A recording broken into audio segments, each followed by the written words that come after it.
পিসমশাই, পিসমশাই, ও পিসমশাই, হ্যাঁ কি অমল বলো। আমি কি উঠোনটাতে যেতে পারবো? না বাবা, একদম না।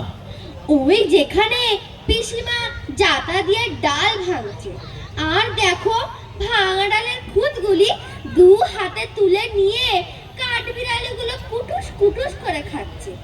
আমি ওখানে যেতে পারবো না। না বাবা, একদম না। আমি যদি কাঠবিড়ালি হতুম তাহলে বেশ হতো, কিন্তু আমি ওখানে কেন যেতে পারবো না? বাবা, তোমায় তো কবিরাজ না করেছে, তোমার অসুখ হয়েছে যে। তা কবিরাজ কেমন করে জানলেন? বাহ, কবিরাজ জানবে না? সে কত বড় বড় পুঁথি পড়েছে। পুঁথি পড়লে কি সব জানতে পারা যায়? তাও বুঝি তুমি জানো না? আহ, আমি তো পুঁথি পড়িনি, তাই জানি নে।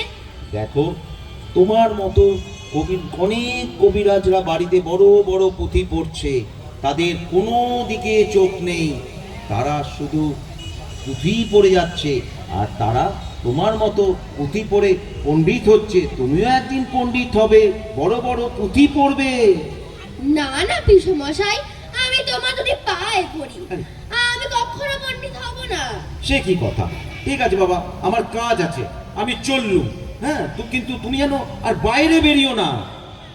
না না পিসমশাই, আমি বাইরে বেরোবো না, কিন্তু আমি ওই রাস্তার ধারে ঘরটিতে বসে থাকবো। ঠিক আছে বাবা, আমি চললুম। হ্যাঁ, তুমি কিন্তু বাইরে বেরিও না, আবার বলে যাচ্ছি।